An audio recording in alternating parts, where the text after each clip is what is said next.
Welcome everyone to the Howl Podcast, where we feature individuals from various backgrounds who have captivating stories to tell. Our goal is to bring people together by sharing diverse perspectives and experiences to inspire positive change in the world. I'm so excited to be able to announce my guest for today. He is a fellow Atenean from back in the college days. Welcome to our podcast featuring Nigel Villanueva, an accomplished business manager in business development and marketing at Believe, a talented musician who recently released his debut song, Just a Stranger, on Spotify under the talented name Evanuel. That is Evanuell. He is also a Twitch variety streamer. Nigel is not only a multi-talented individual, but also a passionate mental health advocate who prioritizes self-care and takes time to engage in mindful talks. Let's give a warm welcome to Nigel Villanueva. Woo! Man, thank you for the hype, man. Definitely, man. Oh, man. So thank you so much for having me. And I've always, of course, enjoyed how you're able to like advocate for all these different people around the world to talk about like their passions, their advocacies for whatever they believe in. I mean, we're in a world, right? We're starting to realize it's like, okay, we can be a little bit selfish. Yeah. I mean, not necessarily monetarily, but I mean selfish in the terms of like really striving for our happiness. And as long as it like doesn't step on anyone else's, right? So, I mean, it's the world is just, I mean, I guess you could say like, right, with the pandemic and everything, people have realized it's like, you know what? I don't need to be in a 9-to-5 job. I can, unless that's what you like doing, right? Yeah. You gotta hustle, right? Yeah. You gotta make money. Yeah. And now I'm really, really excited to get this going with you. Like, it's been a long time running. And I think, there are very certain community members that I have been looking on my social feeds, like people reaching out and actually like offering someone an ear, a hand, something to help the community. And your content just did that, like in the short times, like I'd be like dressing up for work and I'm just like watching your streams and I'm like, hell yeah, you do it, man. You do it. So thanks so much, man. Yeah. Very great to have you, Emmanuel. It's going to be a little loosey-goosey here, this conversation, because as men and talking about mental health, I really want you, for us to take the time, and I don't want to like condense your thoughts and opinions on something. So we'll be taking this in a very new direction here on The Howl. So for this episode, guys, we will explore the intersection of mental health, gaming, and music. We're going to discuss socialization, coping mechanisms, creative inspirations, personal challenges, and the search for the meaning of life. So, let's get it on. God, like that heaviness of like searching for the meaning of life, that I feel like is a constant thing that we're looking for, right? And sometimes searching for that meaning of life really bogs you down with your mental health. Definitely, man. And like, 30 years on this rock, right?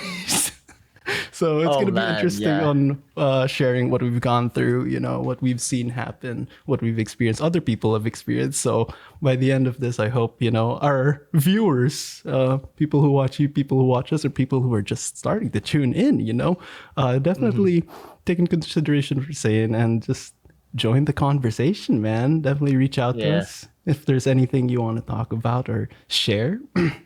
Go on. Sorry. Like, I mean, where do I even start, man? I mean, my mental health is something I've always looked at. I mean, I don't know if I mentioned this back to you back in college, but I mean, that's more or less when I started seeing a therapist, right? To like deal with all these different things. Yeah. And I mean, to start off a little bit heavy, and we'll get a little bit lighter. Let's go. It's like, I mean, it was because I mean I started seeing a therapist because of my previous relationship, like dealing things with whatever happened there, because I did have anger management issues, because I mean, all the testosterone, I guess, in your body. Boy. High school you, was and you don't, a roller and coaster. you don't know how to deal with your emotions, right? And then because of what happened in my previous relationship, realized that okay, I need to see a therapist. But in the beginning, I didn't appreciate what my mom did because like essentially she was asking me, it's like, hey, I want you to let me know when you're free to see a therapist. I remember that clearly. And it's like, oh, okay, I'll let you know. And then one day, like coming down from the stairs, he was just like, Nigel, you know you have a appointment tomorrow. And then I shouted at her. It's like, what? You didn't tell me? And then like she was just saying things. It's like, because you didn't tell me when you wanted to see you at the therapist. She took the initiative. You know what? She took the initiative. And you know what? I'm I'm very thankful for that because like I feel like we sometimes need those people in our lives to push us because I mean therapy is such a, you could say like, I guess very scary thing to do on your own, and then sometimes like you may be in this slump or whatnot, like you don't want to do anything to heal yourself or take care of yourself. Sometimes you need that person who's like, I don't know, that tough love that kind of just forces you. I mean, it's not for everyone. Sometimes like that's very Jarring. you could say jarring. Sometimes it's like it doesn't respect your privacy or your personal bubble. But I mean, if there's something happening to you and you're kind of like It's being detrimental to accountability, isn't it? yourself. Yeah, accountability. If you're not being accountable for what you're doing to yourself and maybe and the people around you, then sometimes like someone really has to intervene and do something about it.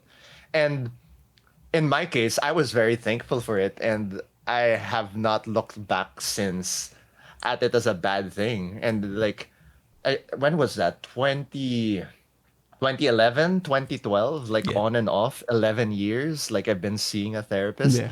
and it has helped me become the person I am today. Because like dealing with all these different things, because it's so different. Like let's say we're talking to each other, hanging out over beers, whatever. Yeah. It's so different when your friend tells you, it's like, you know what, Nigel, I think whatever you're doing is wrong. And you're like, no, man. Like, I like you kind of had this like discourse where it's like, you guys are friends. And it's like, no, no, you're not.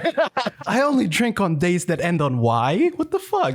Yeah. It's like, oh.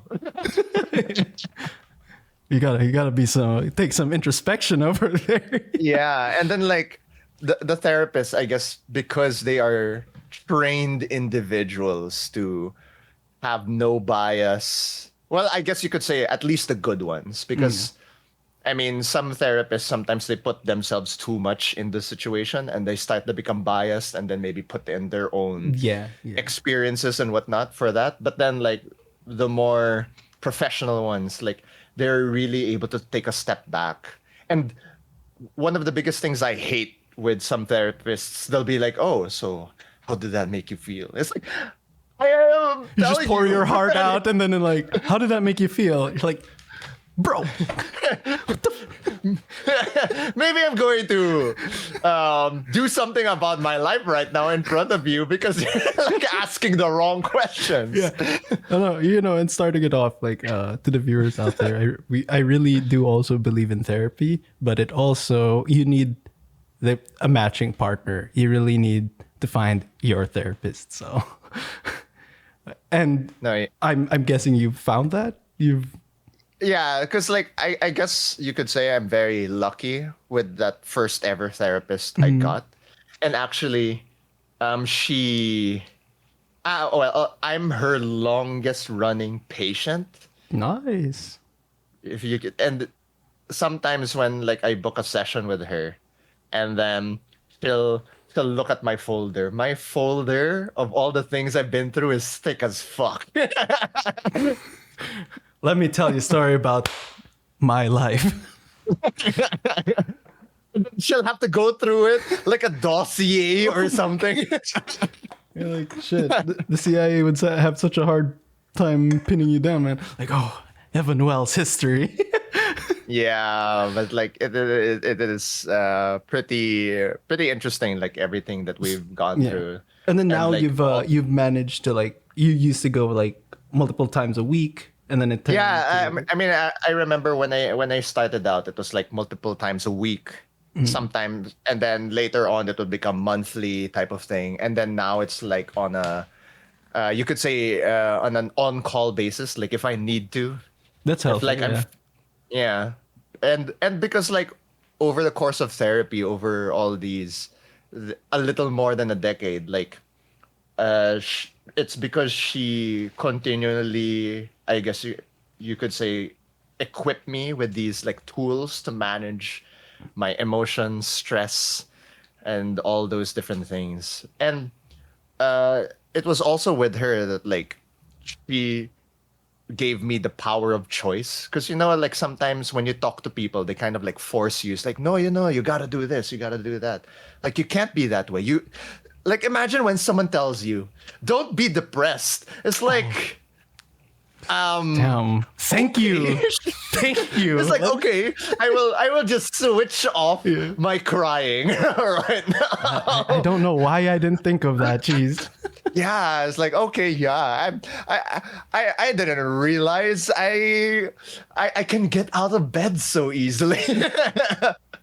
All I need to do is put one foot in front of the other. Gee, rocket science. But yeah. Rocket science. Not like I've not learned how to not Yeah. sleep or something. And then I feel like your experience with therapy has also helped you like be around people in distress or like tough situations, I'm guessing. No, yeah, for sure. And I think Because- those interactions, before I lose my trail of thought, sorry, because I feel like those interactions that you can touch somebody, and feel like, oh shoot, I'm being heard, I'm being listened to, or something heavy. And I think I'm gonna limit this. I'm not gonna speak for the whole Philippines, but I'm gonna speak to like the friendships I've had in the Philippines. Even pag nag-iinuman, diba? It's like it's therapeutic. Like, it's not therapy. Yeah. But it's very therapeutic. Here it's very different. So just culturally, I think like the drinking habits or being in those situations, diba? It's very different. And I find that a lot of people here are not really used to that, like therapeutic conversations. And in the Philippines, Yeah. it's more prominent. And it's weird because is it because we're just aware of our mental health crises, or diba, parang like if this country with so much money is not like really investing then on like mental health shit, it's like it's troublesome. Yeah, it's troublesome. I mean, I guess you could say it's because like the situations that were placed here in the Philippines is maybe because we have it's both good and bad. I guess on the bad side, it's because we're such a religious country, where our country is a third world country, so there's so much Wait, poverty. no, let's I just want to stop right there. I Yeah. don't think we should say third world country anymore. I think we should say overexploited country. Oh, okay. You know what? That's not necessarily much better, but it does paint a better picture of the situation. And then we the are solution, right? Like, stop fucking That's true, exploiting. that's true. Rather than, That it's is like so- that. that is Yeah. so- So, yeah. No, that's so true. That's so true. Because countries like ours that are overexploited, there are also other countries, right, that have a similar Yeah. case. And it's not necessarily because we don't have the means to become a successful country. It's there are people who take advantage. Very right? specific individuals. Very specific individuals. But I mean, because we are, I guess you could say, because the Philippines gets caged in so many different ways, we kind of have to look for avenues wherein like we need to be able to free ourselves. And I guess that's why like when we go out for drinking, it becomes therapeutic, because where else are we going to go to talk about the shit that we're going through? Because we don't have the freedom, quote unquote, essentially to go somewhere or whatnot. We're not making enough money maybe to make ourselves happy or something. Or diba, like, your money goes to helping your family. Your money goes to Yeah. helping diba, your friends who need it. And it's just so... That's not true. It's a great concept. I think like more human beings should. Yeah, that's true. And I mean, and then I guess because of this, the unfortunate situation that we're placed in, I guess it's made us look for ways to be therapeutic with other people. Because like, if like right, we're using all our money to take care of our family, maybe helping out friends or Yeah. whatever. At the end of the day, we'll be like, okay, I've spread myself so thin. Where can I be myself? Or like, right? Or where can I actually talk about myself? And then sometimes it's like, okay, but then because we're in such a caged country, because there's certain views and aspirations or culture that prevents us from being, I guess you could say, forthright with family, friends, or whatnot. It's, I guess you could say, substances like alcohol that make you inebriated, that start to, okay, you know what? I'm going to start sharing all the shit that I'm going through. Yeah. Like there are communities around me or work or whatever that's bogging me down. And then like in that situation wherein it feels like you need to be able to talk about whatever it is that you're going through. And I mean, there was a time, right, that therapy was seen as taboo, and maybe even till now a little bit, right? Yeah, Because like definitely. Yeah. because of how Filipinos are raised, it's like what? Itago mo lang yan. It's like Yeah. okay lang yan. Bahala na. Like do you know like the bahala na like mentality? So like people are like, okay, yeah, just let it go. But then the thing is, like, if you keep balling it up, right? It's like it's just going to explode at some point. It's And like, brother, it does explode. yeah, dude. I mean, that's essentially why I went to therapy in the beginning, is because all of these things I didn't know how to deal with. It was like, if I remember correctly, I loved the description that my therapist gave to me. Like, some therapists will say, oh, it's like a ball of yarn wherein you have all these things entangling within one another, which you're going to have to untangle and figure out. So, you know, that's sometimes the cliche type of thing that you hear. And there's nothing wrong with that. But if I remember correctly, what she told me is like imagining a glass bottle. Okay. And then inside that glass bottle, you're putting all these different things that you're dealing with.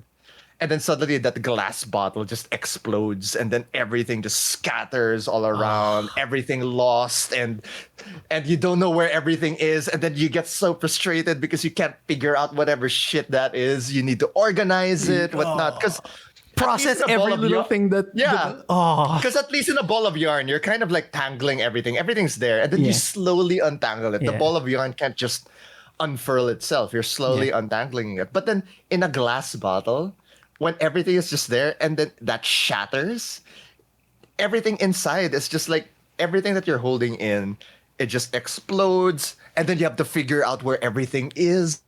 It's like that whole chaos of whatnot. And then you start organizing it, and then you're figuring out, okay, where do I categorize this? Where do I put this? And then even after you categorize everything you've been through and dealt with, you're looking at each one. It's like, okay, now where do I put it? So like, how do I handle this now? Because it's not as simple as just untangling that ball of yarn. You don't have just you're figuring out, okay, because this is my anger management, this is my depression, this is what happened in my childhood, this is what happened here. It's like it becomes all these different categories wherein you're trying to figure out, okay, I need to deal with this first, and then maybe I put it in this box or whatever. And it can cause overloading, man. Like when it can cause overloading. But sumabog ka na nga, mag-overload ka pa ulit.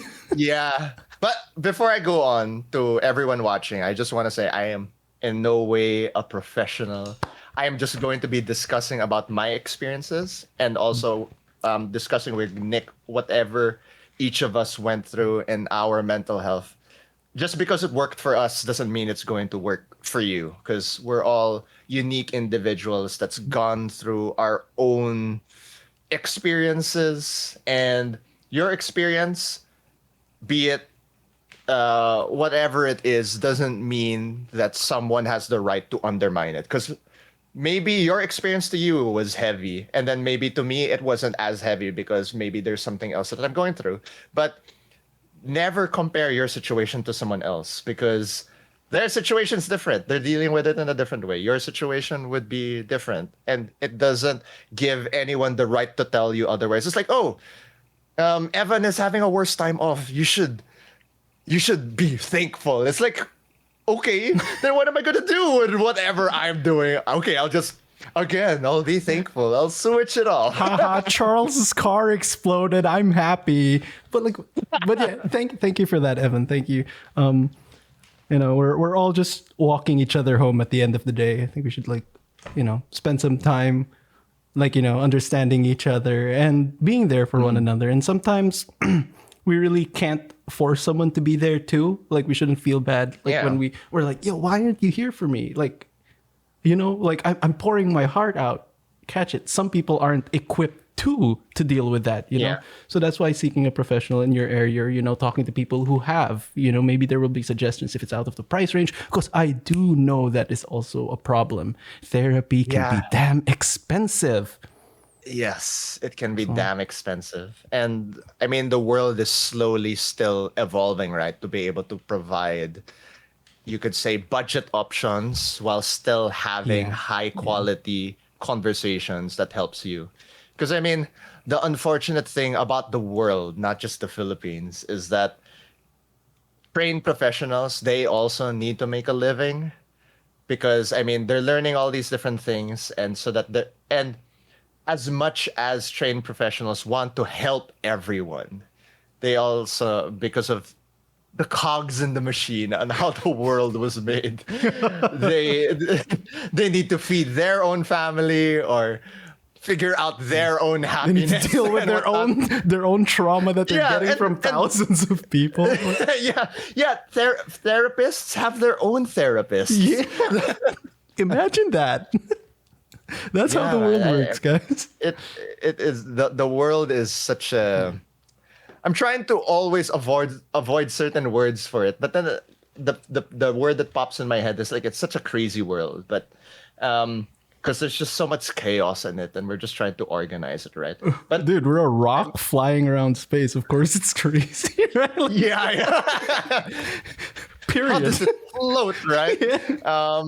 But anyway, like, I mean, going back to the therapy and everything, I mean, it's like, once you've figured out all those different things that you're going through, and I mean, just saying that, just that awareness of what you're dealing with, and to everybody listening, I mean, that's the first step, right? Like, just being aware that you need to seek help, be it with a professional or a friend first. Because I mean, sometimes it's a friend first that will help you realize that maybe you might need help to seek a professional, or maybe you don't need, because maybe, I mean, you're having a conversation with a friend who's gone through similar circumstances, and maybe you might not need to pay for a trained professional.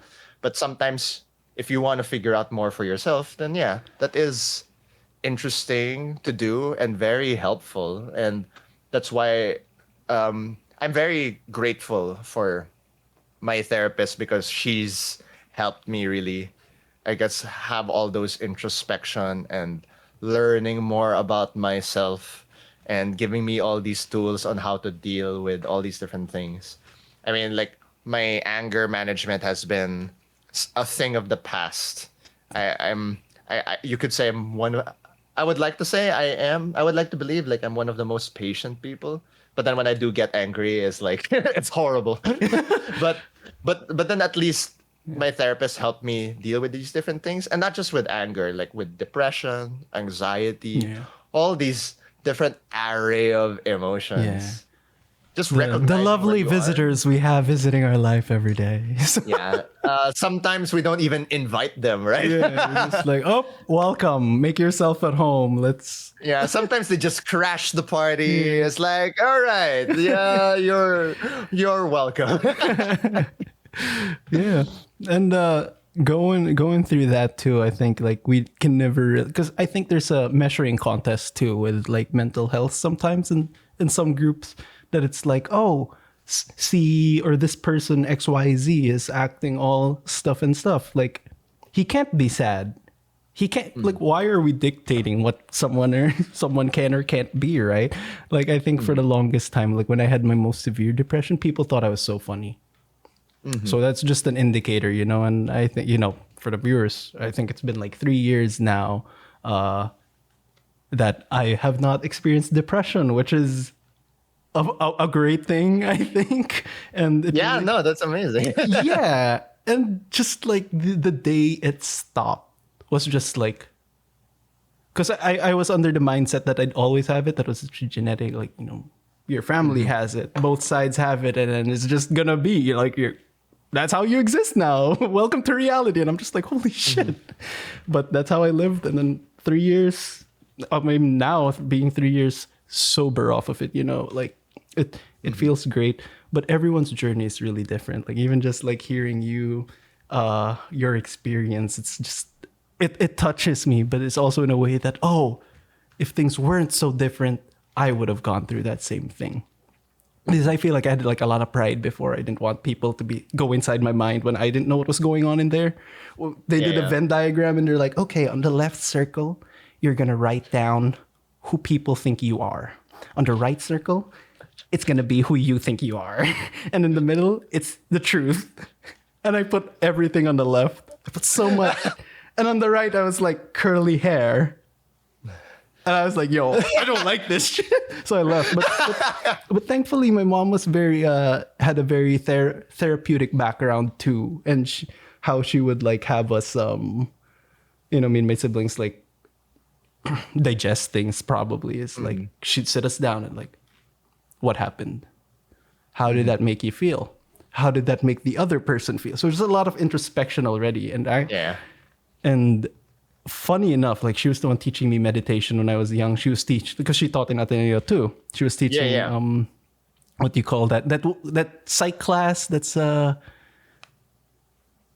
hypnosis, psychology. Okay. Yeah, no, that's a different one. Yeah, parang may class na ganun, and she was teaching that. So before she taught there, she had like her little test subjects, you know. She's like, oh, let me transport your mind to this place, and you sit down. And in hypnosis, guys, it's not like a big mumbo jumbo word. It's just transferring someone's state of mind to another state of mind. Like if someone's stressed, anxious, how do you get them to a Zen state of mind? Hypnosis. It's not, you know, like it gets all this fancy like marketing and whatever. But in essence, that's what hypnosis is. Okay, so I just don't want people thinking like she had me like doing chores with a watch and stuff. It worked. It freaked me out. I said I'm out. Like even meditation. She was kind of teaching me how to do it. And I had like severe ADHD when I was a kid. Like I could not sit down and I was like in the varsity. So I was just like, Mom, sitting down is the last thing I want to do. So just the culmination of that. And I think when COVID hit was like, everything was happening here. Shit was exploding over here. Stuff was hitting the fan in the Philippines. And I just like couldn't find stillness. But then I also couldn't leave too much, you know. It was the early days, so what could I do? So I like sat down and I meditated pretty much, and that's actually that it taught me how to be mindful of myself, you know, my emotional states. Because I think before, you know, this is not diagnosed at all. I think I had no center before. It was either like I was really freaking hype or I was depressed as hell. I get that. Yeah, like I could not regulate. I could not find that middle ground. And then, you know, just the journey of living life, experiencing stuff, and just questioning yourself. And it takes a lot of time. I'm 30 years old now, you know? So I think when we're younger and we're finding stuff a little bit confusing, that's okay, you know? I think now we could say this because we're from that generation, but when the world is spinning too fast, the best solution probably isn't looking at your smartphone. That sounded so old, but right? Like if you're going through something, sit down and think about it, because we're so used to externalizing everything. Like our dopamine needs to come from external things. I need to watch TV to make me happy. I need to eat food. I need to eat ice cream to make me happy. And then it just subsides us, because once we have that, once we come into that contact of our, of the senses, you know, like our tongue, like it's a very complicated organ, right? And then you just taste all that stuff, and then you're blasting your mind with all this stimulation that is that's almost similar to Coco Melon. Imagine Yeah. the damage Coco Melon will do. Like I'm watching that and I'm like, no, that's steroids for like not even Yeah. steroids, but yeah, crack, right? But to each their own. But yeah, Yeah, each no. journey is very different, and like we've talked about substances and stuff. But I want to ask you a question. Yeah. This is all in your opinion, but how have gaming and music served as avenues, for you for socializing and coping with personal trials? Like if you're going through something, how did you use that? Like when we're talking about substance and content. Yeah. I mean, like, I guess I don't know which one's even lighter at this point, but I guess you could, let's start with music. I mean, Okay. with music, essentially, right? I mean, you could say ever since we were in, I guess, our mother's womb, we were always hearing things, right? yeah. But maybe as babies, we didn't, I guess, realize what we were listening to or whatnot. And then I guess growing up, right, with all these different sounds and backgrounds, as people, we start to realize, oh, there are these songs that help explain the things that we don't know how to verbalize, right? Yeah. Like, like everybody in the Philippines talking about hugot and whatever, all those different things. It's because, I mean, as people, we're not we're constantly learning on how to verbalize what we're saying. And we're very social creatures. Yeah. Yeah, and we're very social creatures. And then sometimes when we don't know how to describe a certain situation, right? Sometimes you'll tell a friend, it's like, hey man, it's like, this is the song that I'm feeling like today. Like I'm either very sad, depressed, angry, hyped, excited, anxious, whatever. And then sometimes you're like, you know what? Tangina, like I don't know how to explain what it is I'm feeling. Just listen to the song. Oh right? yeah. And then hide under your covers, just like that's the mood, bro. Yeah, and I mean, like, I guess you could say, like, I don't know, and in my experience, I guess you could say, like, listening to, I don't know, I guess one of my biggest influences in music is and will continually be Matchbox 20. Oh, And, like, bro, Unwell smack. Thomas. Dude. Yeah, Unwell. For anyone who does not know God, Matchbox no, 20, no. please search Matchbox 20. People are gonna Rob, say you're Thom- so old. Rob Thomas is a phenomenal writer. He is amazing. Like when he writes, the way he's able to describe certain feelings and situations. And I guess you could say I took inspiration from that, being able to translate what it is that you're feeling into writing. Because, I mean, I remember as a kid, I did look as music as a way. It's like, oh, yeah, I'll go to music because I want to get the girl, Oh, okay. or whatever, right? You'll sing to them, you'll write a song about them, whatever. As kids, right? As teens, you feel like it's like, oh yeah, I want to get popular or whatever. And then later on, you realize it's like, hey, you know what? I'm feeling shitty today. I'm gonna write about this. And then slowly there's this realization that you're telling yourself, you know what? This is very therapeutic. Like no one's really telling you about it.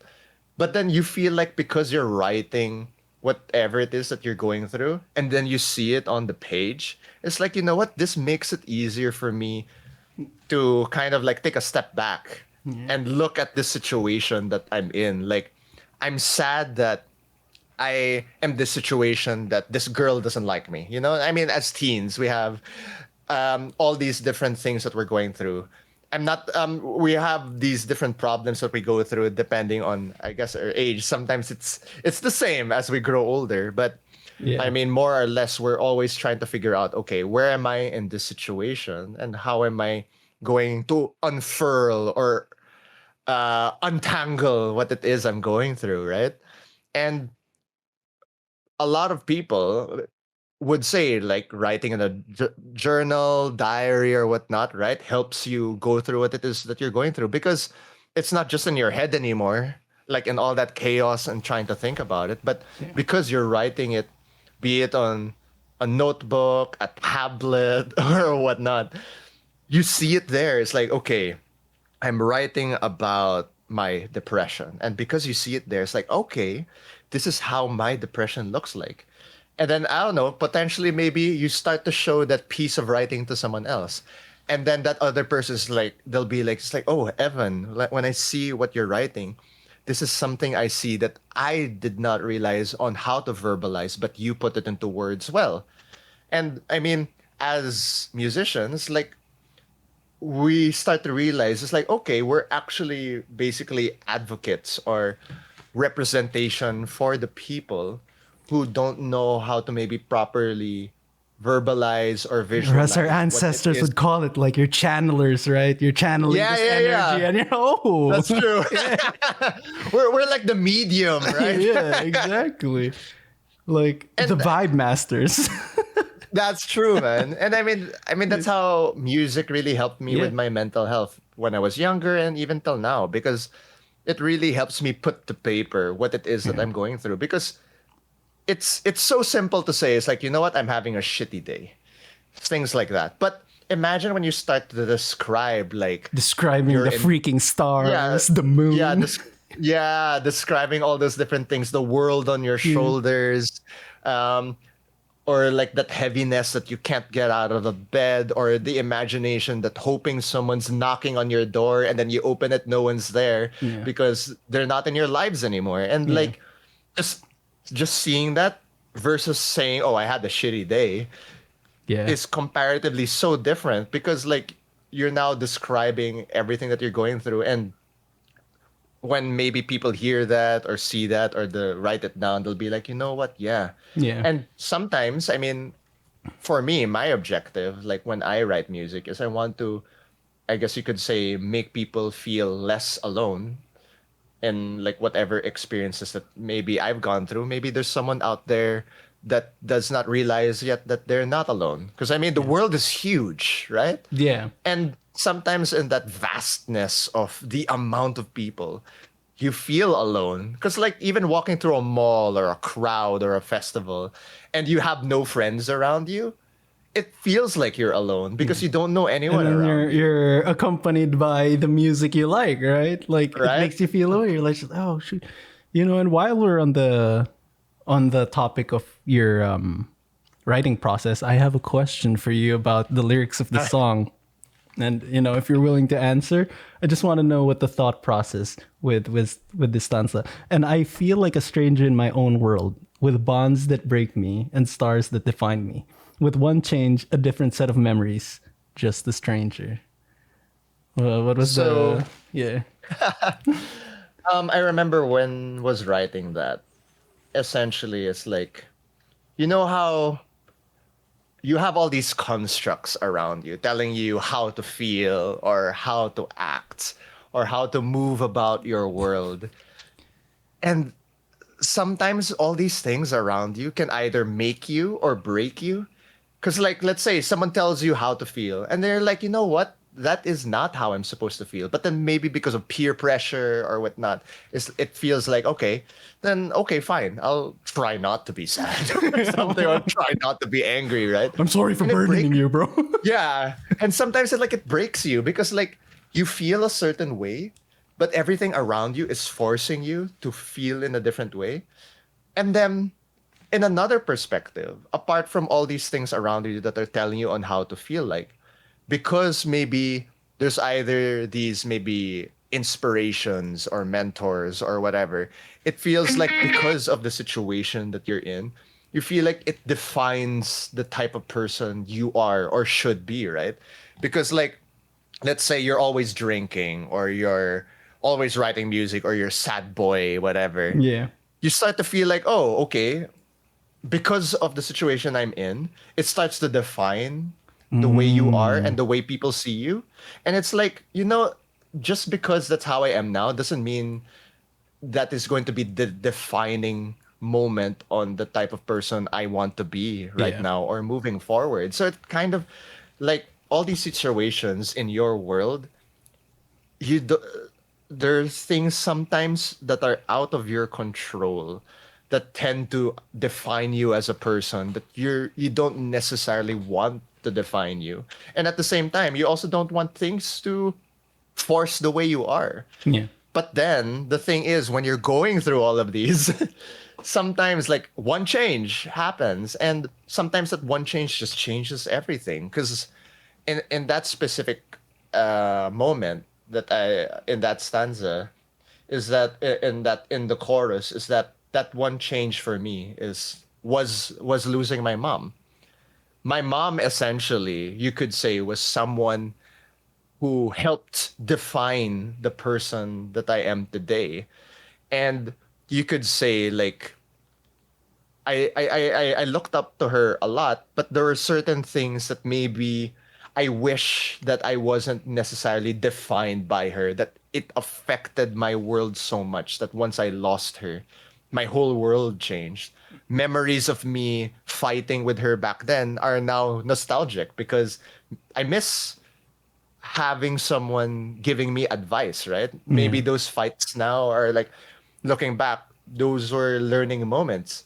And you could say like maybe at that time when I was growing up, it defined the person I was growing up. But then now it has a whole different definition now to me. Like it's for me, it's now a learning experience. Maybe back then I was a rebellious teenager who didn't care at all for what my parents said. Yeah. And sometimes like those for me in my experience that's a huge change because I lost my mom and my entire world perspective, my entire path Gumiba. changed Yeah. because like losing a person who kind of defined who you are or helped you become the person you are Yeah. today and you can't talk to them anymore, they're not there So beside your you mom's the anymore. star, you'd say? Yeah, Oh, you could say that she's part of those stars. that's she she beautiful, man. she's one of the stars because there's so many different people, right? Yeah. Different people, different experiences that kind of define who you are. Yeah. Be it a partner, be it a friend, a family member, whatnot. Like there there are experiences that we go through in life, right? That Yeah. make us the people who we are today, and it as we grow older or as we go through different experiences, those things that we went through before, those memories could be different now, which is why like which is why I talk about how like one change gives you a different set of memories because one time you were sad in that time when you were experiencing it, but then now you're happy about it or nostalgic. Like it's sometimes those things really change so I don't know, so largely Yeah. depending on how you look at it. That's great, man. I really love like introspective lyrics, like because I think I'm more. Some people are like the beats, some people are like the bass, some people are like the drums, the guitars. Right? Me, I'm like really lyrics. Like Mhm. when a line drops and I'm just like, yo, because it touches Thank you you. so much. Yeah, it Yeah, touches yeah. you, and you're just like, oh my god, you can kind of empathize, but then like I said, I like asking musicians like what they meant because there's so much thought going into that, Hmm. that creation, that gift you're creating for other people is the thing, Hmm. it's not like, oh, I'm gonna sing this song for me. For Yeah, me yeah. only. I'm gonna play this 24/7 because usually you sing the song and you want to create another one, right? Yeah, yeah. And then I mean in that writing also it's like I remember I was so humbled by this experience. Like when the music video came out,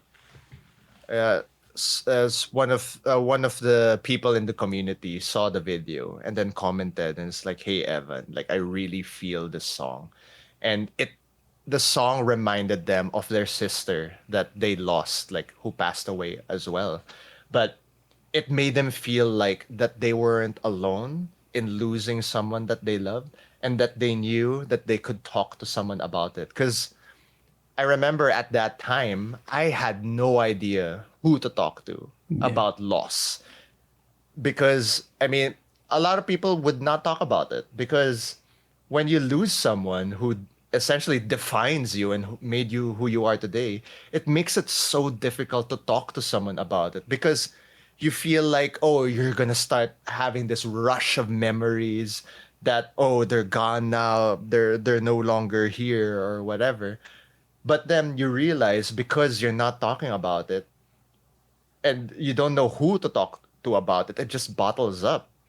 And I wanted to more or less take that first step and tell people it's like, hey, I've gone through this. Maybe there's someone out there who's gone through this as well, and we can cry together or something. Yeah. I don't know, because one of the closest people I've spoken to in these past years, and she actually lives in LA, and Nice.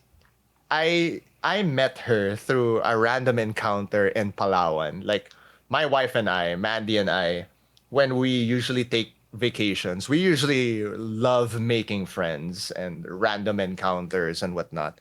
And so spoke to Diana and her friend, and then I had no idea that Diana was going through this thing wherein she had this whole experience and whatnot. And we were just having fun talking over alcohol when I used to drink alcohol and whatnot. And 5 years sober, baby. yeah, 5 years sober. And I saw her post on her social media about how she's celebrating the life of her mom who passed away years ago. And I messaged her about it.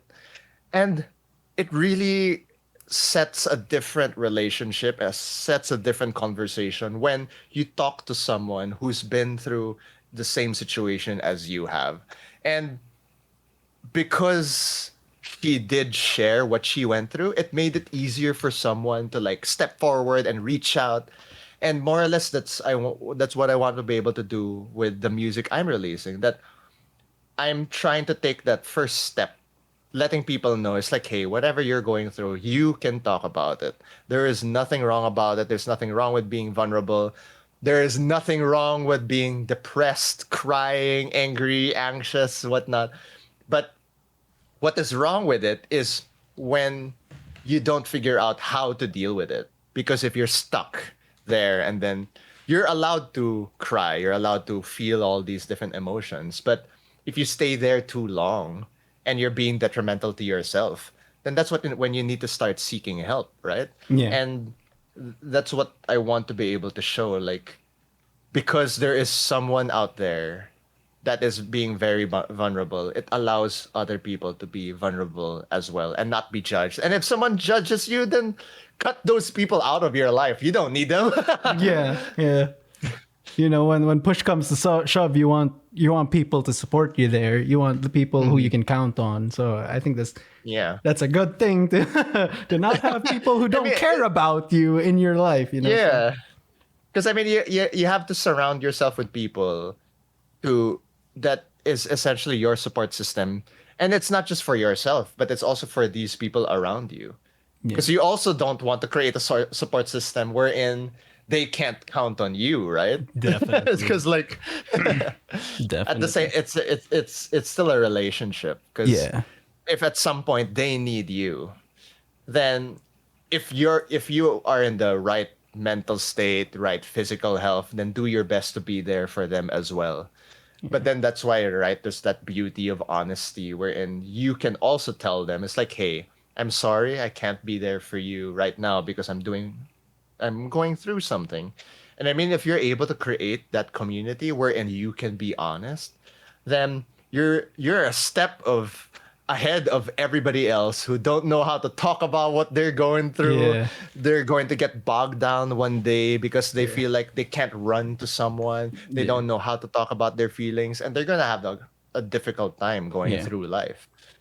I think with this conversation too, like going back, like you probably didn't have that all in all, or you didn't know how to communicate that. You know, I didn't have that communication. You know, to have systems like that thrive because you know, it's a lot of freaking trauma sometimes. Like you're growing up around like traumatized individuals, and everyone has their own emotions and takes, you know. And I think like having this Filipino American experience, and then when I'm saying like Filipinos have to say, brother, now is not the right time, that means that man is going through shit, right? Because the tolerance that we have in the lives that we lived by is so high, and for someone to be like, wait lang, hindi ko kaya, bro, masyadong So we need also to be more productive. I think this is my belief, and I think I Yeah, will. yeah. I believe I will stand on this hill till the day I die.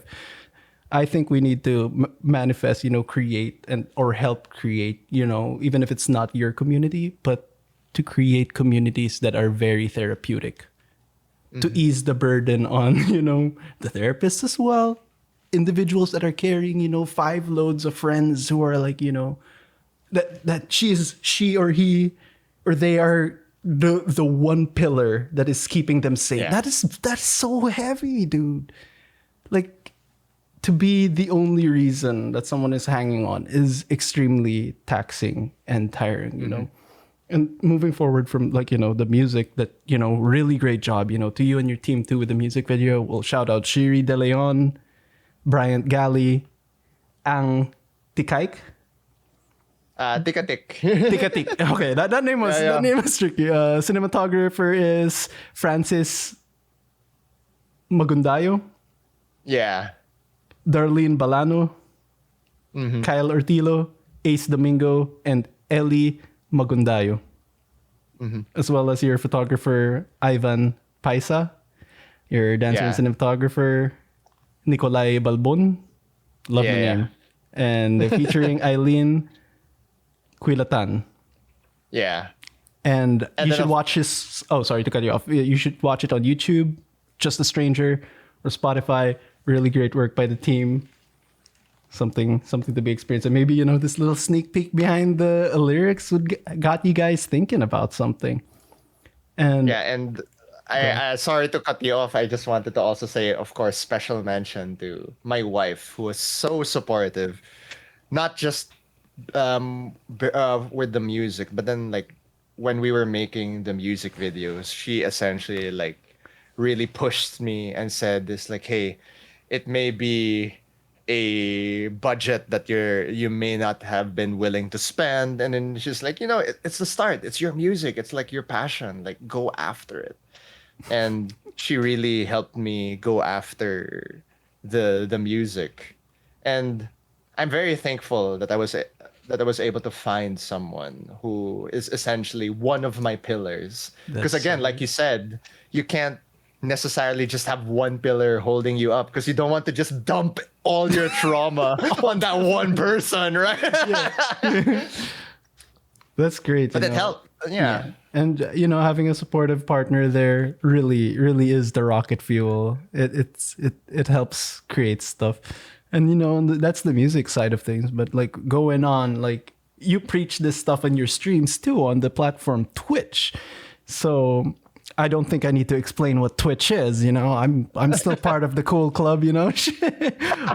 Multi-billion-dollar streaming platform. Everybody knows about it. Oh, all the young kids, all the hip kids. We know about it. You preach this Hey, stuff to- we're still young. We're still young. forever young, baby.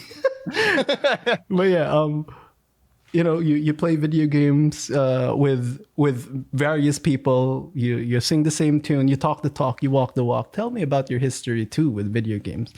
Like, when did you start it, So- and how did it influence your life so much for you to be able to be like, I'm gonna do this? I guess, like, music and gaming were, I guess you could say, my coping mechanisms, all the way from me being as a kid all the way to now. And with video games, really, I guess when I was growing up, video games were my way of escaping, I guess, whatever it was happening in my childhood. Yeah. Because as much as my mom did her best to, like, provide a great childhood, there were certain people. I'm not gonna drop who they are, but if they listen, they know it's them. Very particular people you are being mentioned. And at least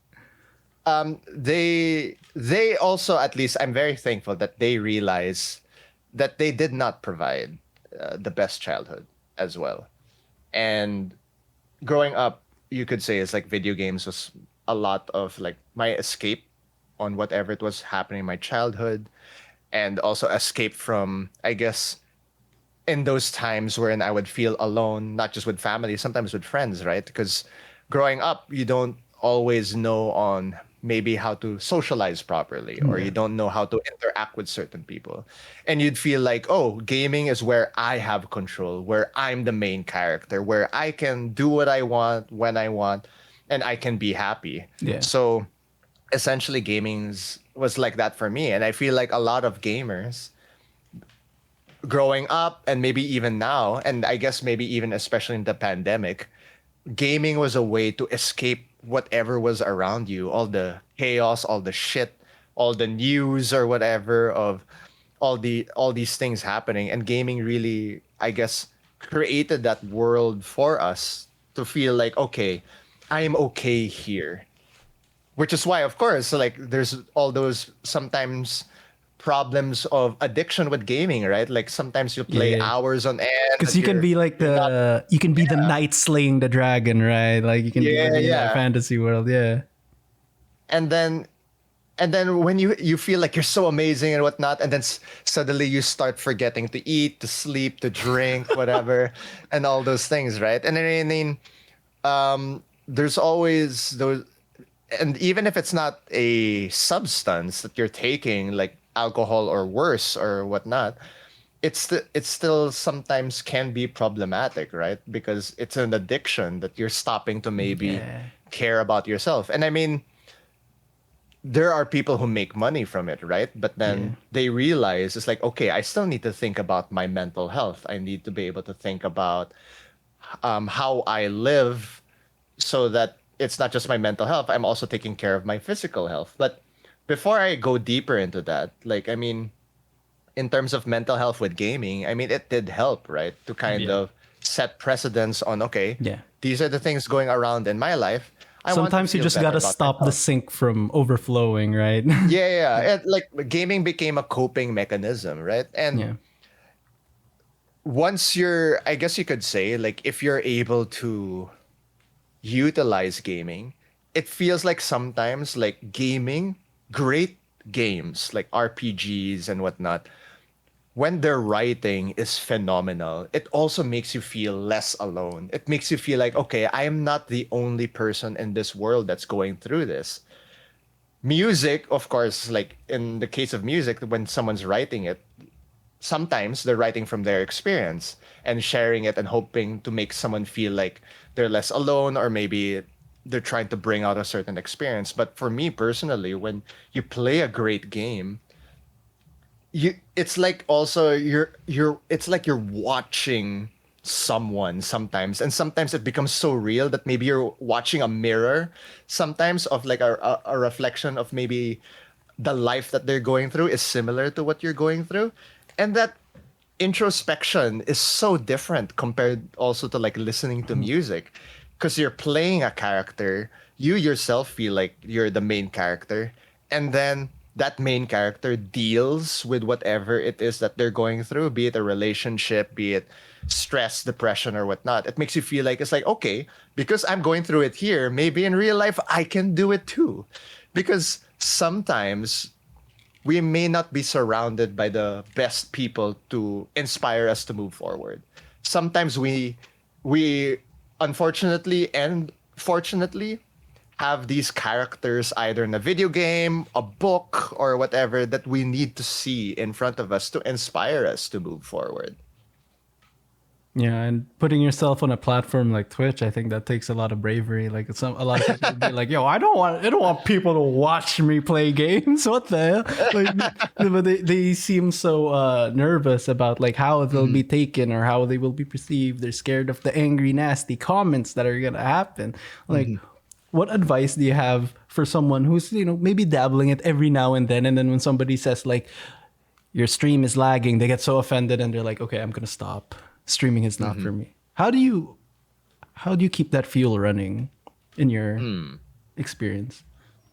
It That reminds me of one instance wherein there was a case of that. But before I get to that story, it's really just a learning process, because no one is perfect. When you go into it, you only really learn sometimes when it happens to you.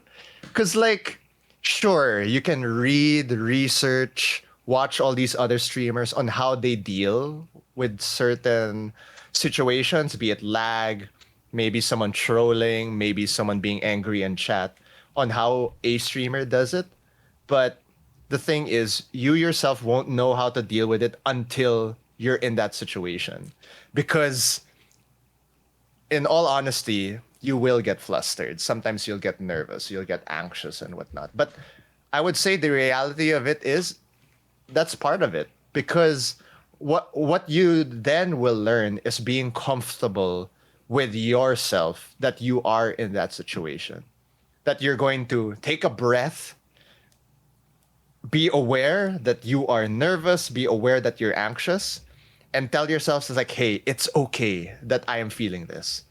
And then deal with the situation you're going through. Because some people, they'll be like, okay, wait, there's someone trolling. I need to make sure that I can't be nervous, I can't be anxious, I can't be angry, whatever. I can't show weakness or this troll. Yeah, I can't show weakness, whatever. It's like, it's just that realization. It's like, okay, I need to show. Yes, the biggest thing I would say is really just learning about being confident with yourself and knowing who you are as a person and being yourself and dealing with it. And I forget which artist says this, but like, you know how like you kill people with kindness? Oh yeah, yeah. Killing people with kindness. And going to the situation that I was put in, someone came into my stream and started talking about how it's like, hey, Evan, why are you laughing all the time? Like, why are you smiling all the time? And of course, some people will be like, they might get angry immediately and be like, putang ina mo, like, I'm going to be who I want. Yeah. Some people will deal with it that way, but then maybe the person will start to get angry also and start to troll, whatever, and then whatnot. Because he's getting a reaction out of you. Yeah, because he's getting a reaction out of He's you. getting dopamine from your reaction. There are people who are trying to bait you to act in a certain way, right? And he came in with that. And I took a breath, essentially. It's like, okay, I know who I am as a person.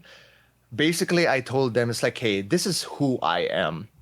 And whatever criticism they had, I said, it's like, hey, I appreciate what you told me, but why are you... basically, it's when anyone comes in that trolls or is angry, you first take a step back and then say, hey, this is who I am. And then you ask them, why are you saying that? And then you start to and then that person, I guess, was taken aback. It's like, oh, okay, I didn't get the reaction I wanted. And then this person is asking me why I came here to say this. And that person started to say, it's like, oh, I wanted to say it's because that's wrong. They started to say that's wrong. You should be smiling all the time. And I started to deep dive. It's like, okay, why is it wrong to do that? Why is it wrong to say this? And then he kind of took a twist and said, it's like, he started to slowly apologize and said, it's like, oh, with everything happening in the world, I lost friends. I've had family members die because of the pandemic. He started to get sad. So again, initially he came in because he wanted, I guess, to look for maybe dopamine, anger, or whatever, to not think about whatever he was going through. And then he started to be honest about what he was going through. And I told him, it's like, hey, whatever you said earlier about how I am when I'm streaming, I appreciate it, but I hope you're more constructive in the future. And I told him, it's like, hey, whatever you're going through, I told him that you're not alone. And then he started to be thankful. He started to be apologetic. And in that situation, it's because I put myself knowing who I am as a person and how I want to be and how I want to be treated. Yeah. And because I treated that person with the same way I want to be treated, that person started to treat me in that same way. And they started to have less anger. And that was very humbling moment also for me, because I was about to panic, of course, because anyone would panic in that situation. My wife almost came in to chat to get angry, some people in the community were Or about to defending get you, they were angry. like, Yeah, yeah, they weren't even defending me yet. Like they what I appreciated about them is that they waited for me to finish. yeah, So they waited for me to finish talking. And when the guy left, all these people in the community started to thank me for the example that I was setting. Because maybe other people would get angry immediately, leave my stream, I don't care about you, whatnot. But because sometimes you don't know what someone is going through. Because the one of the celebrities if I remember correctly that dealt with something similar very well, but not on stream, was on Twitter with Aubrey Plaza, if I remember correctly. okay, yeah, Rather than fighting a troller, she started asking certain questions like, "Why are you angry?" and whatnot. And in the end, it's like the person just needed a hug, you know, yeah, and like I want to be able to set that example wherein you don't always know what it is that people are going through. It is very difficult to deal with because, of course, maybe they'll keep getting angry. And then there is a fine line of tolerance yeah, as well as like giving in. It's like, okay, this person's not going to listen. I should just ban them from chat. Because, I mean, if it gets out of hand, then I would say, then you have to go the tough love, the difficult route wherein you just really ban them. yeah, But you never know. Like maybe they are a person that they just need someone to talk yeah, to. They didn't start it out properly, and then you'll figure it out. And then again, it was a humbling moment because the the people in the community, they started saying it's like, hey, I appreciate you, Evan, on how you handled that because other people they might have gotten angry, might have dissed them out or whatnot because they were about to like defend me and it's like why are you saying things like that, Evan's like this, blah blah blah. And at least I set an example. It's like, hey, don't fight immediately, listen yeah. first. I guess that's the easiest. I guess that's one of the best advice I can give, which Oh, is that was perfect, man. just to listen first before you do anything else. Fight You don't have fire to with go. water. Yeah, yeah. That's beautiful, you know, and I think it's perfect for this next question I have for you, you know. And the question is, how do you think technology has externalized our attention, and what impact has it had on our ability to find our inner voice? That I love that question because like you know how technology has made things so fast paced. Oh yeah, And because of the creation of Twitter, Facebook, and all these other social media platforms, you could say in the beginning, right? Everybody was like, oh, I'm going to say this on Twitter. I'm going to say this. I'm going to say this. And then because of the advancement of technology and the speed of it, people started realizing, oh, yeah, I can say anything. And realizing that I can, there are people who troll or whatnot, right? yeah, But then it's because of the advancement of technology and the speed of information that people start to realize because we have the ability to say almost anything on the internet is learning about figuring out authenticity. There's a difference of saying what you want and what you feel versus to how you are actually as a person.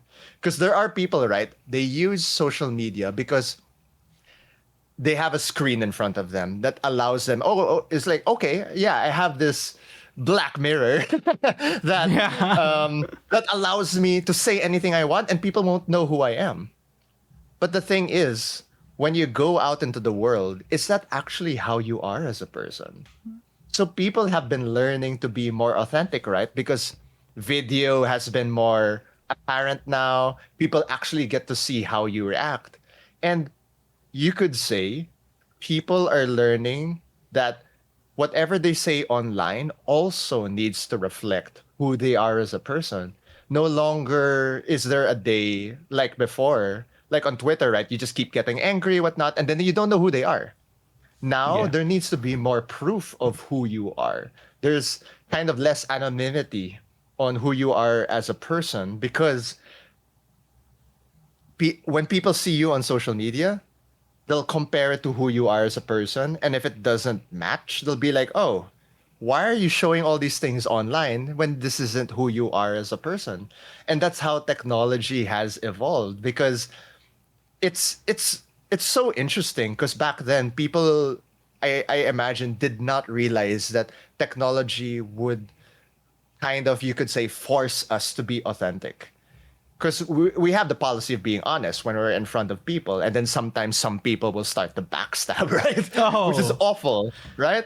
Terrible. But then now online, because of social media, sometimes you have that fear wherein you need to be careful, because sometimes someone might take a photo of you, a video of you saying something else versus your page. So I guess you could say, because of that fear, quote unquote, people are learning, okay, I need to be more real on social media, because I'll never know, maybe someone may capture a moment of me not being my authentic self on social media versus how I am in a person. Because you know how, like, some musicians, some talents, celebrities, or whatever, when social media wasn't huge, you would see them performing on stage, or you would see them in a movie being this amazing professional in their craft. And then suddenly you meet them, it's like, oh, they are the worst person possible to talk to. And it's because they're being Your framed. expectations were Yeah. yeah. Yeah, shattered, right? And it's because they're essentially in a box, in a film, right? Yeah. And because you see them in that cinema as that person, or however they are on news, they're acting in a certain way because they're keeping up this persona. And then suddenly when you meet them in person, like, they're unkind, they're not generous at all, whatnot. they And cut people off and stuff. Yeah. yeah, yeah, they cut people off or whatever. And that's, I guess you could say, that's the beauty of social media now. Gone are those days wherein people pretend how they are on news, and then they're a whole different person. Technology has allowed it that people need to be more authentic, because so people great. have ways of fact checking, people have ways of background checking on the type of person you are. It is much more difficult to lie now and pretend who you are Yeah. now compared to before. And you could say, because of the propagation of technology, it's allowed you to find that voice, who you are as a person. How do I want to show myself on social media, and how do I want to be, so that I can become a better person, right? Yeah, because if we talk about like betas and stuff, like betas, like testing, whatever, I think our generation was also the perfect beta for text messaging. We went, bear with me, young folk, right here, because I'm going to be talking about AOL, Yahoo Messenger, Friendster, and Multiply out here. And, the 33 Oh my God, YM? Yahoo Messenger? Bing, bing. And then you had all those sad boys putting their status. Like, Yeah. cut my heart into pieces. I reached my last resort, suffocation. No breathing. I was sad boy, okay? I owned that shit. I owned Yahoo Messenger's status. Does he just like nagpaparinig ka? You're like, Yeah. But yeah, even then, right? People were trying to find their voice, and I think like appearing as your authentic self outside is daunting sometimes, because Yeah, it there's is daunting. judgment. There's a lot of judgment sometimes in people's lives, and like, why are you like this? Why are you like that? Why can't you fit in with all the normal kids? Right? So it's like, True. who the fuck knows what normal is, right? Even in that group of like cool kids and whatever, people are just like pretending to be them, to be liked, or it varies. The study size obviously varies, Yeah. but we always kind of come out of it if we do introspection and find out like, hey, Yeah. do I really like doing this for attention? We have to ask ourselves the question, right? And I think like technology, like you labeled it so beautiful, man. That was really well done. I think what makes people what difficulties we have finding our inner voice with technology is we're always looking at other people as well. So nothing really that's- changed. There's just a screen in between us now. Like, oh my God, why can't I have a bikini like that? Why can't I have rock hard abs like that? Why can't I have, there's always that. Why can't I, instead of what can I do? Or who am I? Like, what do I stand for? Yeah. And And I think sorry to cut you off. I think we're Right. approaching the this era that we're in. It's like there's a new colonization going on, and it's for the attention of people. Like how can we hook? Like that's why I don't use TikTok at all. It is scary good, scary good. Like it knows what you like, and I'm just like, I'm never gonna let this go. And like talking about like all this external stimuli and getting like everything we need from outside, we're gonna go inside now with this next question, and I want to see what you think about it. What role does solitude, such as taking a hot shower or going out in nature, hiking or meditating in the park, what role does that play in the process of unnumbing ourselves and then finding value within ourselves rather than outside, rather than like we're on a treadmill and there's a carrot in front of us? What value does that hold in your opinion? I mean, like for me, like it's so important to find your way outside of consuming, I guess you could say, anything related to technology. Because I mean, Mm. even going out into the wilderness or disconnecting is still so difficult because sometimes you'll have your phone with you, right? Oh Or yeah, sometimes you'll yeah, have your tablet with you. You'll have your shows with you sometimes. But I would say like the biggest thing is if you're able to find a way to disconnect from yeah, social media, it lessens all these voices telling you, right, on how you should be, how you can be, how you want to be, and whatnot. Because now you're alone with yourself, right? yeah, And because the biggest battle you have is not with all these other people. The biggest battle you have is with who you are as a yeah, person. Because, yeah, sure, you can do all these things to compare yourself and whatnot. But once you've disconnected yourself, you kind of take the step back and see the type of person really who you want to be. Because, like, let's say, I don't know, you go hiking and you lose data and you have your phone with you, and then you can no longer see everything that's in front of you, right? You start thinking, it's like, okay, what actually am I doing? Like, in this place where I am, that I'm disconnected, what's actually defining me around here? And you start to realize it's like, oh yeah, what I need to care about is my own happiness. Because once you've disconnected from everything, what everybody else is doing on social media is they're posting the happiness that they want to get. They're essentially, right? They're projecting, they're framing the happiness that they want to attain.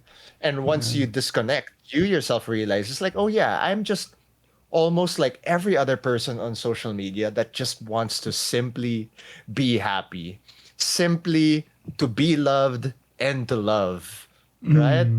yes, And sir. once you've disconnected, it's like, you know what? I don't need someone else to tell me that I am someone that can be loved. I have the choice to choose who I want to love and how I want to love myself.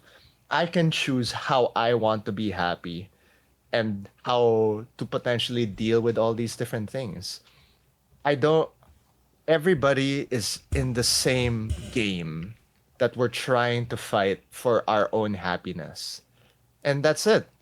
And like how I end every stream is like just telling people, it's like, if you haven't heard it today, you all deserve love, you all deserve happiness, and let no one tell you otherwise. And at the end of the day, it's ourselves that we need to think about. Be it, it may sound selfish, but I mean, if you think about it also, one of the sure things in life is that we are going to die someday. And when you die, why would you even care about who's going to attend your funeral? You're not going to be there to see it, essentially. I mean, unless maybe you believe in the afterlife or whatnot, Hey, that some you're going to people have just this. want a cold beer on their grave, man. Yeah, sometimes. And the thing is, like, when that happens, you need to be able to realize, did I make myself happy? Did I get the happiness that I wanted? Did I live a full life?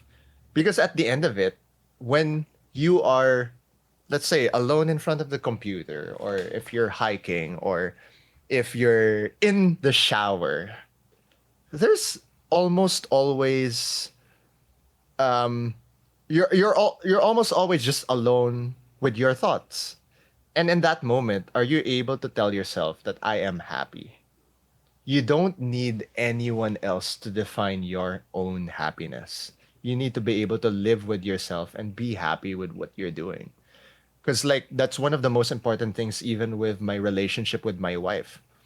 When we got into the relationship, we made sure also that we did not burden them, the other person, to make us happy, because we need to be able to be happy with ourselves so that we can make the other person happy. Yes, there's a happiness that you can get that someone makes you happy. But then, I don't know, like worst case scenario, what if that person is no longer there? It's you living with yourself if you're able to find ways also to make yourself happy without having to rely on anyone else, because we are all individuals in our own main character movie and whatnot. And it's our story. Yeah. I have my own story where I'm the main character. You have your own story wherein you're the main character. We're all Yeah. main characters here. Yeah. Figuring out ways to make ourselves happy, right? And It's beautiful. technology just makes it worse because we are comparing ourselves because Oh, we're yeah. seeing all these other main characters going through their Oh, own yeah. shit. We never got us talking species wise. Like we've never had that down the last 100 or 150 years, and technology isn't making it any easier. So Yeah. definitely, beautiful, well said. We really make our own happiness, and what it is, it should come from inside. And talking about, like, I want to bring up a point when you said like being selfish. It's kind of like when you ride an airplane, and they always play that instructional video. It's like, oh, when the mask comes down, put it on your face before a child. Yeah. And it sounds like, why can't I help the child? Well, if you're like, cabin pressure disappears in the airplane and you have seconds before you pass out from, like, lack of oxygen, you want to be able to help yourself before you help other people. So same concept. Yeah. And another go on. Yeah, go ahead. Yeah, because I was just gonna say, like, with that same concept, right? Apart from quote unquote like saving others, it's like if you yourself know how to make yourself happy, it's so much easier to also like spread that happiness to others. Definitely. Because, like, same thing with love. Like, if you know how to love yourself, you're kind of also helping others to realize it's like, okay, this is how I want to be treated as well. Because basically, you're bringing things outward, inward almost all the time. And in that case, right? I mean, if you're unable to do that, you're gonna have a hard time with yourself. Like, you'll keep asking, when is it my time? When is it Yeah. your time to like be happy? And the thing is, it's like you have the choice. And I've had this conversation with my wife. Like, we all have different experiences. Sometimes it is so difficult to get out of a certain situation, right? Because sometimes you are in circumstances wherein maybe family or friends or whatnot, they rely on you, let's say, for support or financial support or whatnot. Or you're in a situation wherein you are not financially stable or mentally stable or physically stable or whatnot, that you'll have a difficult time getting out of this situation. I guess my answer to that is, at least you recognize that you are in a situation that is very difficult to get out of. And because you are aware of that situation, think about, okay, what do I need to do in the short term and the long term to potentially get myself out of the situation? Because you won't be stuck there forever. That's one thing I can assure you of, to anybody listening. But the difference is, it may take longer for some others to get out of certain situations. Because I don't know, if it's financial trouble, sometimes the world is in recession. It's Oh, very yeah. difficult. It is very difficult to get out of financial trouble. But if you're at least aware that you are in that situation, then think about it. Okay, what do I need to do, that I need to sacrifice in this moment, so I can reach that point wherein I'm not going to be in this situation forever. Who do I need to cut out? What do I need to cut out? Is it alcohol? Is it substances? Is it certain family members? Is it certain friends that I need to cut out of? Because at the end of the day, it's still you that you are living that life. No one is living your life. And if someone is fully dependent on you, you need to potentially even talk to them and tell them it's like, hey, I'm going to figure out how to get out of this situation. And once we're out of this situation, goodbye to you because Yeah. I want to help you get Yeah. out of this situation. But they also need to realize sometimes that it's because of them, maybe that you guys are in this situation. Yeah. And once you're out of it, yeah, I'm gonna help you. I'm gonna be honest. But then you tell them it's like, hey, we're in a shitty situation. I don't like this, but I'm gonna help us get out of it. And once we're out of it, you need to learn also that you're on your own, be it a family member, friend, partner, whatever, Yeah. because that person needs to also learn to stand on their 2 feet, right? Because they can't keep relying on you forever, unless they're a child, right? Of course, they need to rely Yeah. on you for work, whatever. But I'm not gonna buy your breakfast if you're 3 years old. yeah, right. Shit. So, but I mean, like, as people who have capabilities, you Yeah. need to be able to recognize what you need to do for yourself and the limits you place on what you do for others. Because you are not a savior, you are not a messiah, you are not someone who can fix the world's problems. You can help up to a point and tell them it's like, hey, I'm gonna help you. I care for you, I love you, I want to do these things, but you need to learn that I am not gonna be here forever. I can't do all these things for you. Yeah. And sometimes changing the world is just changing one life, man, or like Yeah. having a positive impact. Because the world is up to the person's definition. It can be Yeah. flat, it can be round, many different things. But then having that impact that gets someone, forward thinking. Because sometimes brain fog really is a thing, man.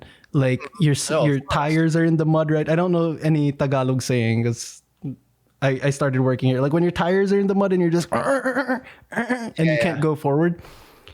And understanding that you're there is really the first step. It's the whole process. Like, shit, I hate Mondays. Oh shit, I hate Tuesdays. I hate Wednesdays. Like if you're not happy with where you are, it's very hard to make a plan because you're also thinking about, I'm gonna treat myself this weekend. Like I put myself through that shit.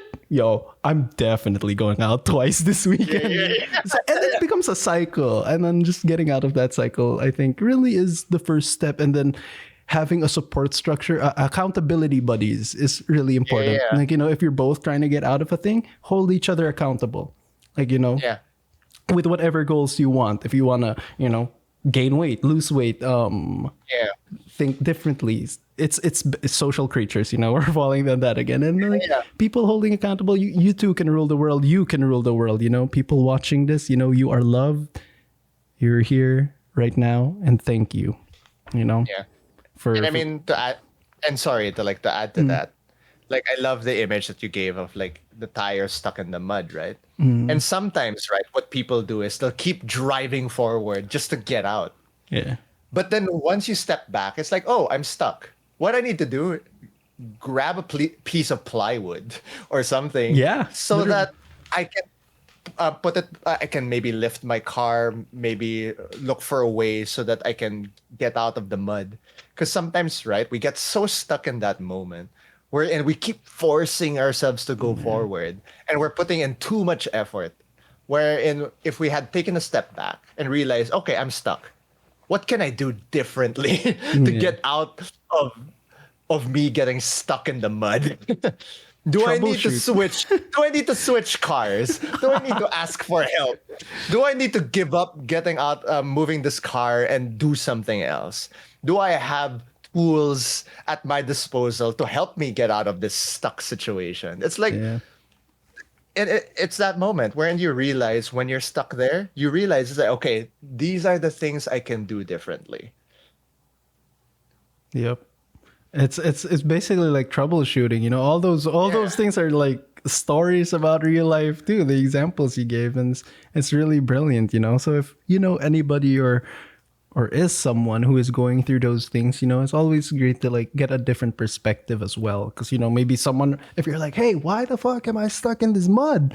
And then the person's like, your right wheel's in the gutter or something. And then you're like, okay, now I can turn my steering wheel this way and then I'll get out of it. Analogies, guys.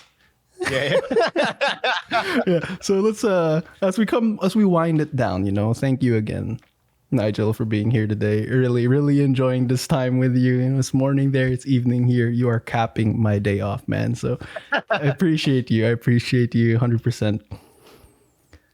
And this is the question I was bringing up at the start. So I hope Okay. you're ready. You know, the quest for purpose can be challenging in today's world. Why do you think finding purpose has become increasingly different in modern times? In the like, you know, let's limit it to 100 years. Well, I mean, you know, it's of. I guess the first thing I guess I would say about it is like it's increasingly difficult, of course, to look for purpose because of the speed of technology and the challenge of you comparing yourself, right, to others. It's because maybe you're either comparing yourself or you have circles around you that define a certain level of happiness that you see. And you kind of see like, okay, that's what I want. But if you suddenly realize, meet someone new or see something new, and you're like, oh, wait, that's happiness that I want. And like you start to realize, you start to get muddled down, right, by all these different things because you keep comparing and whatnot. But in that perspective, you're looking at someone else's happiness on how they feel. And I feel like that's what makes things difficult is because and challenging maybe because maybe you yourself are finding difficulty on what makes you happy. So you try to Yeah. search it in other people. You try to search it in other communities.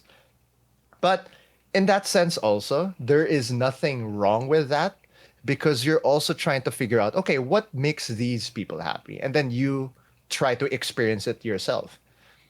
And in that recognition is allowing yourself to experience as many things as possible to figure out what makes you happy, right?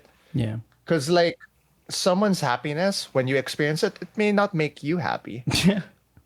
And because of the speed of information, speed of technology, and whatnot, you have so many different examples on what makes you happy. It's both challenging and makes it also, it Yeah. gives us ease because we have so many things that we see Yeah. that could potentially makes us happy. Maybe we get bogged down. It's like, okay, maybe this one will make me happy, this one will make me happy, this one will make me happy.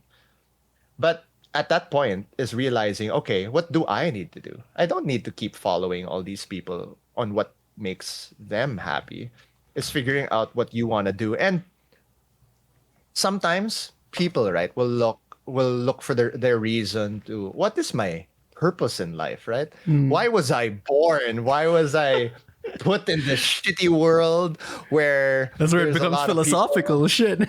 Yeah, so many people are dying. So many people are getting poorer and poorer. The rich are getting richer.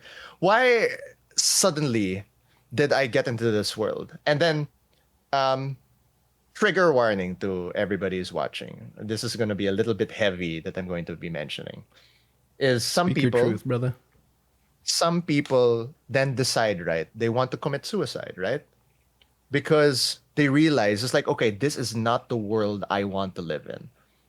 I cannot speak for other people who have thought about it, but in my experience, like sometimes I feel like, okay, I'm happy now.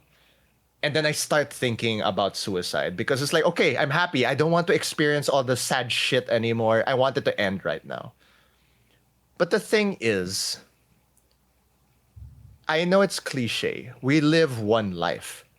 What if we get so much more happiness?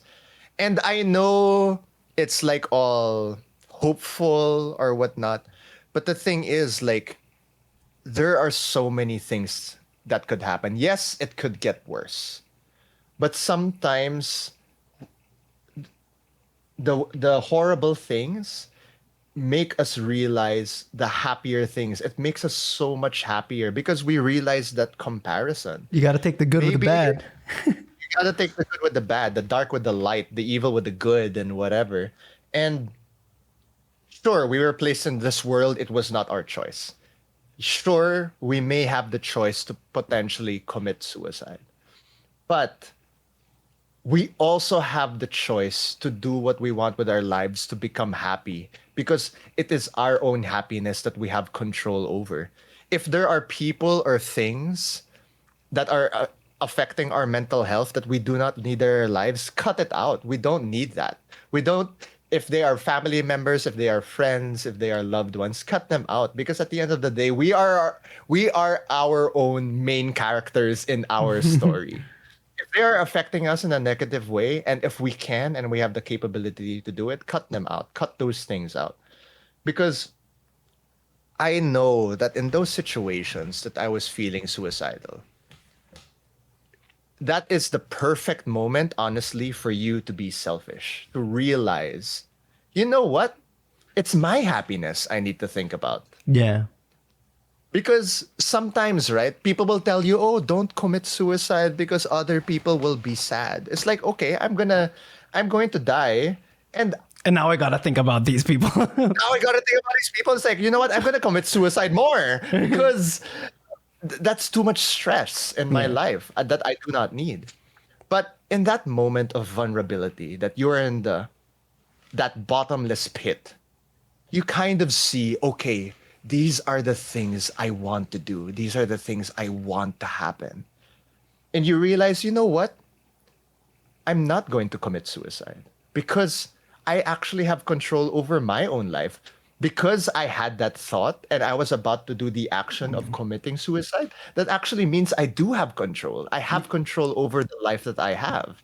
Yeah, it's funny how you know in your darkest times, that's when you like take a look at yourself and you're like, oh, and that's what creates diamonds, I believe. Like I really think like a lot of my friends, you know, a lot of people in my life were like going through stuff, and I've gone through stuff, you know, and then when you get out, like the person you become because of, you know, what you've discovered or who you found when you were alone. Yeah. Is it propels you.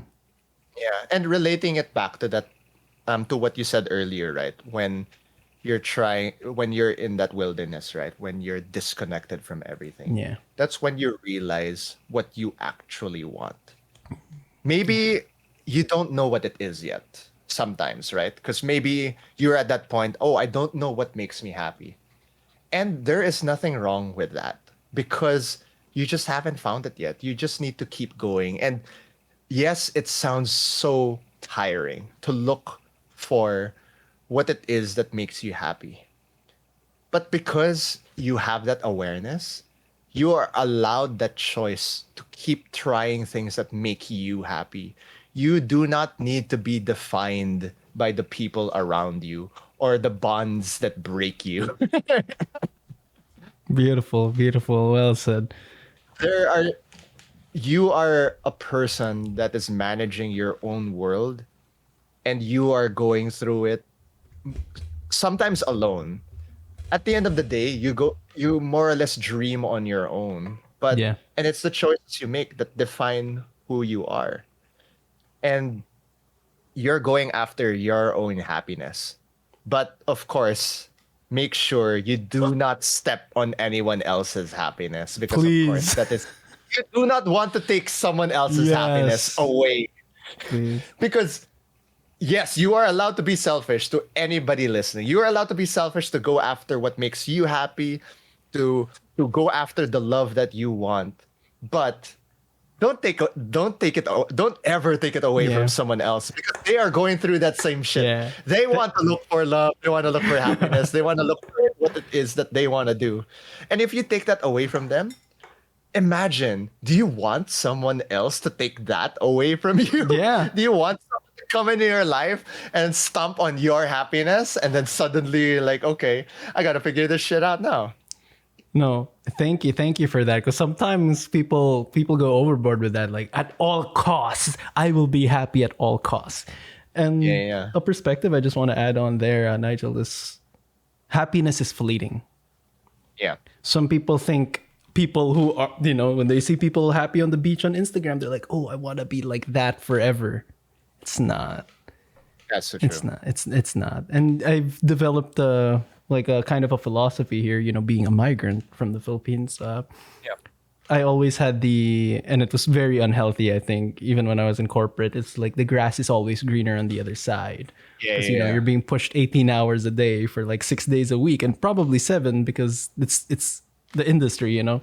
So you're like, oh, I'm working every time. And you're looking at people who are a higher position than you. And then the only thing of value there is money, right? Money. And that was the lawn I was looking at. I was like, oh, okay, maybe I'll be happier working for this company who pays X amount of dollars, and stuff. And then you get there and you're like, it's the same shit. And then you see another person, higher, and you're like, oh, that guy's happy because that's what we're putting value on. That's what our brain is putting value on. But the value should be our lawn. Like the grass is greener Mm, because they are watering their lawn. For whatever reason that is. Take it for whatever reason that's. I think my example was a little bit more shallower, but if you take it deeper, you can be like, oh, why is this person, I want to live like Patricia's life or Santiago's yeah, life. But then they're taking time for themselves, they're taking time with their family, they're doing all this stuff that you're not doing. So just that's probably the reminder too of like you got to water your own lawn, and sometimes it starts with us. You got to fill our cup before we give, yeah, or before we even begin to want to give. yeah. That's And so true. to wrap up our conversation, are you ready? Yes, I am So this is ready. the final question, Nigel. Okay. What does life mean to you personally, and how has your journey through gaming and music influenced your understanding of life's purpose? You know, I remember when we talked about that before this whole conversation. I was like thinking about it. It's like, yeah, that is, of course, one of the most challenging questions and best questions that almost anyone would ask, even as a child, right? It's like, Yeah. okay, what is life's purpose? In my experience, because we are living this life and we don't necessarily know what is going to happen afterwards, why don't we just live it on the happiest that we can, right? And be the most honest that we can. Yes, it is difficult. I mean, I've had my instances wherein, yes, I tell myself, okay, I need to go after what makes me happy. And then sometimes I'll compare myself to someone else. I'll end up telling myself, oh, why can't I get to that point where I want faster? It's just that realization also to just be to try and train yourself to be satisfied with what you have now. Contentment. Bec- yeah, contentment. Because like you said, right? If you keep saying that the grass is greener on the other side, then you're never going to be content. Be it love, be it happiness, be it um, what a satisfaction, whatever it is, you're going to endlessly desire certain things because you'll always say, okay, I'm rich now. Oh shit, like someone else is richer than me. I want to become richer. And then you'll get stuck in that cycle. Okay, I want to get richer, I want to get richer, I want to get happier and happier and happier and happier. Because we're chasing that fleeting feeling of that Yeah. experience. But once we realize that it's like, hey, I'm actually okay with what I have right now.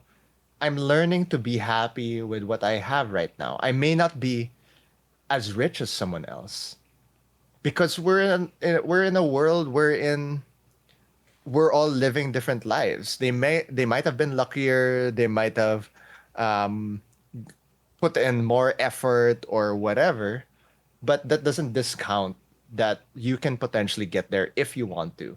But the choice is whether or not you decide that you are okay with what you have right now. And once you realize that, it changes everything because I am the type of person. It's like, hey, this person released these songs. and gotten so many views on them. It's like, why can't I do that? But realizing also it's not necessarily about scale. It's about what you are okay with yourself. Like, okay, I was able to do this. I don't necessarily need to attain that. Yes, it's nice. But once you're able to say, it's like, okay, I did this, I can move on to the next thing. I'm okay with what's happening right now. I can handle it. I can do it. I am happy with this. It's even in the simple things, just as simple as having a roof over your head or being able to eat something. It's some slowly realize there are those things that once you've realized that you're okay with that, you slowly realize you don't need to chase every fleeting feeling. I need to travel outside of the country because I don't want to be in the Philippines anymore. Or I need to get richer so that I can spend for more vacations. So I can I cry need, alone in my Lamborghini. yeah, I can cry alone in my Lamborghini. I need a big house so that I can compartmentalize all the sad shit that I'm going through. So I have more doors to walk through when I'm upset. Shit. Yeah, I have more doors to walk through. I have more doors to slam. But then the thing is, because once you put yourself in that point wherein you keep chasing, you're never going to actually be truly happy because you keep chasing. And there's nothing wrong with chasing dreams. There's nothing wrong with chasing ambitions. Because, of course, everybody wants a big house, everybody wants a nice car. People want all these luxurious items. But the thing is, if you're so stuck on getting that, you're going to start to get depressed. You're going to start to get angry, anxious because you're going to look at your current state and be like, why am I not there yet? And Yeah. you start to become unhappy. You still become so ungrateful. But then if you realize it's like, hey, I have a car. I don't need a Lamborghini. It drives me where I need to go. I don't need to show people I have a nice car. It's like, hey, I have a hut that I'm living in. I'm protecting myself from rain, which is what it's supposed to do. Keeps me I'm warm. it keeps me warm, which is what it's supposed to. I'm lying down on a bed, which it makes me sleep, which is what it's supposed to. It's like all these necessities realizes is like, hey, I'm okay with this. I'm able to drink water. I'm able to eat food. I don't need to have a 3-star Michelin dish to make my life satisfied. Yes, it's nice. But if you're not happy with what you have right now, then you're just going to be so ungrateful, so angry Yeah. at everyone and everything. No. And going to streaming, like I admittedly like really had a hard time after a while being consistent with streaming because I became the person wherein I didn't want to be. That I kept looking at someone else's numbers. It's like, hey, why can't I be Twitch Oh, partner yet? Why can't I do? Why do I not have as many views? Why am I not earning so much? But it's also realizing it's like, hey, I need to actually enjoy what I'm doing right now because if that's my goal, and right now I'm not happy with where I am, I'm really never gonna get there because anyone who watches, they'll be like, oh, this guy is not happy with what he's doing. He actually just wants to yeah. become Twitch It's you're partner and front earn more facing, money. and then Yeah, they'll see. Yeah, yeah. You're right. You're yeah, absolutely right. people will see because your goal differs from what you're doing now, and because you're doing that, people will see it's like, oh, okay, this person's doing it for the money, for the fame, for whatever, Yeah. and that wasn't necessarily what I wanted to show, but because I was so fixed and adamant on wanting to become partner on Facebook, which is where I started streaming, I started to lose sight of actually being happy with what I was doing because I was so stuck on the notion that I wanted to earn more, I wanted to have a bigger community, but that I forgot why I even started in the first place. The reason why I started is because I love playing video games. I wanted to share the experience of what I feel when I play. The escapism that I would experience from it, that it's okay to escape there, but to realize when it's too much. Yeah. And sharing the music that I wanted to share to people, even if it's just to affect one person. And once you realize that it's the journey that you need to enjoy, you're going to become much happier. Beautiful. Well said. You know, we have this was times a coming, man, and based on our conversation, I am taking it in. You know, I am grateful that you are finally here in front of us and you could have been part of our podcast. It has been wonderful. Filled my night with so much joy, hopefulness, and you are a beam of sunshine. Blessings to your mother. You know, blessings to your mother that she has given you to this planet. If there is anything, you know, future projects, anything you want to shout out to our viewers listening to us at home, you have the mic, my friend. All right. So, hey guys, if you've reached this point, I just want to say I am very thankful for you. And I hope we were able to at least give you some sort of glimpse on that it's okay to be vulnerable. It's okay to be sad, depressed, and all those things, but also allow yourself to be happy. And that essentially is what I want to be able to at least showcase, you could say, with the music I'm going to be releasing soon. So I am going to be recording 4 songs in on May 30th. Woo! So all this music that I'm going to be releasing this year all the way to next year is essentially going to be talking about dealing with mental health. Because I want to be able to share through the music that it takes it takes bravery, of course, to take that first step forward. That first step is always the hardest, and I admit that because I am 31. It took me years to realize that I want to release music. I was so bogged down by people potentially judging me. People might not like the music. People might not want to share it, whatnot. But at the end of the day, it's like it's my experience. And even if it's just one person that I'm able to give a positive impact to, then that's all that matters to me. And I hope that you guys will be able to be part of this journey. And you guys can find me on social media, whatnot, as Evanuel. You can call me Evanuel, Evanuel, Evan, depending on which part of the world you are. and and I just want to say, like, I'm very grateful, Nick, that we've still stayed connected all these years. The distance, the power of technology. I mean, I wish that we'd had been able to stay more in contact over the years. But I mean, sometimes, you know, like time differences, whatnot, and all the shit that we're going through in our lives, it really makes things difficult. Because, I mean, even one of my closest friends, like, sometimes I end up talking to her like once a quarter, sometimes once a year or something, because really that distance of just like that physical distance, time difference really make things challenging. But yeah, thank you for this. And I really loved the conversation that we had, and really also looking forward to what you are going to do to make a positive impact on the world through your films, through your podcasts, and all those things. Because I mean, people really need that framing, right? Be it through audio, video, to realize that they deserve to be loved. They deserve to be happy. Thank you, Evan. And, you know, back at you. You know, I love you. You deserve happiness. You deserve joy. You deserve warmth.